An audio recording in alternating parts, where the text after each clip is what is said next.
Bonjour à tous, merci à Jérôme et merci à Jonathan de l'invitation. Je suis ravi d'être parmi vous et de vous parler du Web3 et de l'une de ces technologies, la blockchain.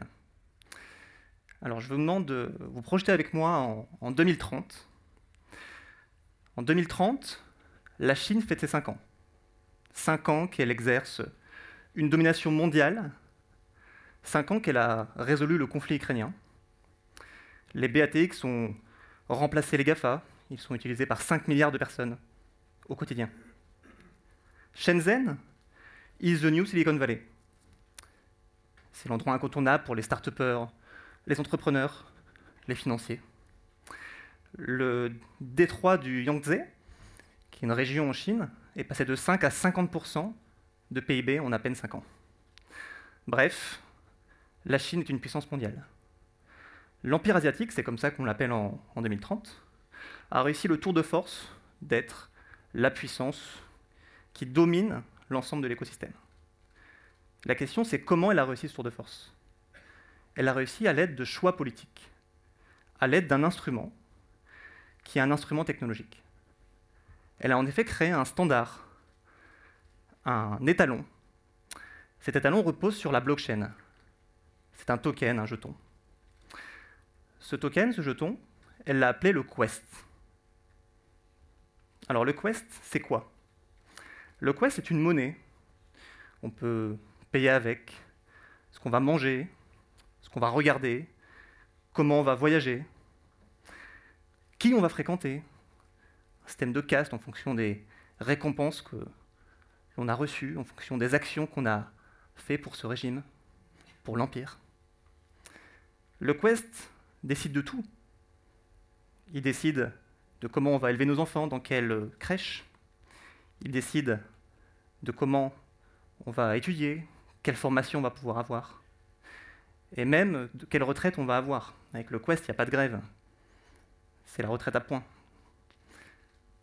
Et le plus impressionnant, c'est à quel point la jeune génération, et ça ne va pas vous étonner, à quel point cette génération sait saisir rapidement cet outil, ce token. Parce que ce token, l'expérience était extrêmement gamifiée. Bon, évidemment, ce scénario 2030, il est probablement pas souhaitable. Mais il est probable. Il est probable parce que technologiquement, il est crédible. Il est probable parce que politiquement, il est sans doute défendable.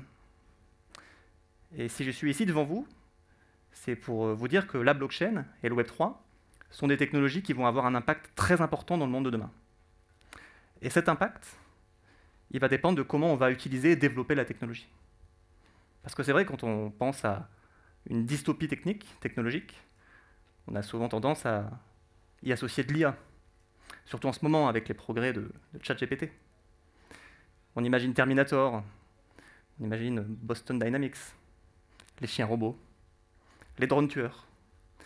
Mais la blockchain et le Web3 sont des technologies qui peuvent avoir un impact très important dans nos vies et dans les choix de comment on va développer ces technologies. Alors, je vous rassure, aujourd'hui, la blockchain et le Web3, ce n'est pas ça. C'est avant tout une promesse d'un monde plus décentralisé, plus transparent, où les intermédiaires de confiance vont être sur ces technologies et vont s'organiser. C'est un monde plus responsable, parce que la blockchain et le Web3, qu'est-ce que c'est? C'est le fait de posséder soi-même, dans le monde numérique, ses assets, ses actifs. Et c'est la première fois que dans le monde numérique, on peut soi-même posséder ses assets. Et qu'est-ce que ça veut dire, posséder ses assets? Ça veut dire être responsable de la sécurisation de ses assets. La blockchain Web3, c'est une technologie, un ledger, qui permet l'immuabilité des transactions, qui est public. Et donc, la blockchain, c'est un formidable moyen d'automatiser des processus, des requêtes, des scripts. Enfin, la blockchain, c'est plus intéressant, c'est une base de données qui va permettre d'établir des règles de gouvernance, des règles nouvelles d'organisation. Et donc aujourd'hui, la blockchain et le Web3 sont des cas d'usage autour de la finance, autour de la traçabilité. Jonathan l'a dit, la certification, les diplômes. La finance qui sera plus directe, plus efficiente. L'entrée dans cet univers financier sera moins chère, plus accessible. Mais aujourd'hui, je doute que la plupart d'entre vous utilisent la blockchain au quotidien. Alors certains ont peut-être des crypto-monnaies, mais l'utilisation est un peu passive, sans doute encore un peu trop spéculative. Demain, par contre, avec la blockchain, avec le Web3, ces cas d'usage seront beaucoup plus puissants, plus efficaces. Et pourquoi ça ne l'est pas encore? Parce que la blockchain et le Web3 ont subi des limites. La première limite étant la limite technologique. Il y a une maturation de la technologie, c'est une technologie qui est très complexe, qui fait appel à des sujets juridiques, réglementaires, financiers, technologiques. La deuxième limite, c'est la capacité de comprendre, en tant que particulier, en tant qu'entreprise, comment on doit l'utiliser, dans quel cadre, comment sécuriser ses assets. Et la troisième limite, c'est une limite de réglementation. Je l'évoquais, le fait de détenir soi-même ces crypto-monnaies, ces crypto-assets, le fait de détenir soi-même la clé privée, qui va permettre de mouvementer des comptes, c'est le fait d'être responsable. Et la question qu'on peut se poser, c'est veut-on que l'ensemble de la population soit responsable eux-mêmes de leur propre crypto-monnaie, détiennent eux-mêmes en toute responsabilité? Et si la question est non, ça veut dire qu'il faut remettre des tiers de confiance. Et on nous avait juré que la blockchain, c'était la fin des tiers de confiance. Comment on fait? Alors la vérité, elle est sans doute au milieu. C'est de pouvoir permettre à tout à chacun qui le peut et qui le veut de détenir soi-même ses assets, pour la première fois dans le monde numérique, et permettre à d'autres qui ne le peuvent pas, pour une période courte de leur vie, de déléguer la propriété de leurs assets à des tiers de confiance, qui, eux, seront réglementés. Et c'est ce qui est en train de se passer. Et c'est tant mieux. Demain, les caméras sont mal. Demain, la blockchain et le Web3, les cas d'usage, seront d'autant plus intéressants, d'autant plus puissants, parce que ça sera des cas d'usage qui seront étatiques. Des cas d'usage qui vont concerner la monnaie, les monnaies digitales de banque centrale, la fameuse Quest, j'en parlais.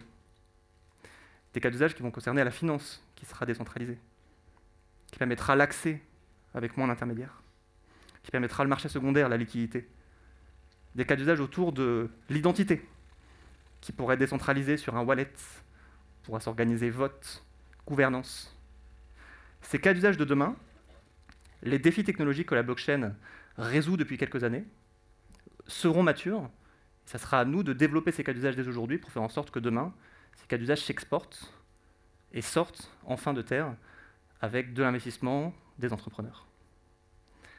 Le dernier point, c'est demain, comment la technologie, on va devoir l'appréhender, parce que la blockchain, ce n'est pas la réponse à tout. Le Web3, c'est important de le comprendre, ce n'est pas la réponse facile à des questions qui sont complexes. C'est le fait d'imaginer des débuts de réponse à des questions qu'on connaît tous. Et les questions, vous les connaissez. Centralisation contre décentralisation. Anonymat contre transparence totale. Partage de valeur qui est organisé dans un système avec des politiques, ou un partage de valeur qui est fait par le marché. Et ce qui est intéressant avec la blockchain et le Web3, c'est que ça permet de paramétrer, de modéliser ce que veulent certaines communautés, certains acteurs, et de participer au paramétrage de ces systèmes, qui sera peut-être différent en fonction des régions, en fonction des contextes, en fonction des idées de chacun. C'est ça tout l'intérêt. Harari, dans Homo Deus, parle du plus grand danger du XXIe siècle selon lui. Ce danger, c'est le fait d'imaginer qu'il y aura deux classes. Une classe des personnes qui maîtrisent la technologie, qui auront un pouvoir presque divin, des demi-dieux. Et à l'inverse, des inutiles, qui ne comprendront pas et qui ne pourront pas appréhender ces technologies. Ces inutiles, selon Harari, n'auront pas de pouvoir politique, n'auront pas de voix au chapitre, et seront inutiles en termes économiques. Et justement, la grande opportunité de la blockchain et du Web3, c'est que c'est un outil d'empowerment, un outil qui va permettre de rendre utile tout un tas de cas d'usage et de s'impliquer en tant que citoyen dans un écosystème.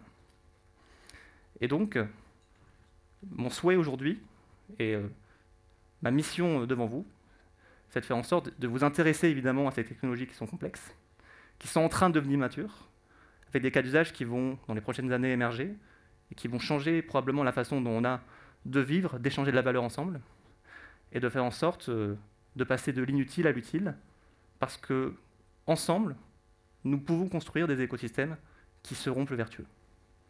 Merci à vous.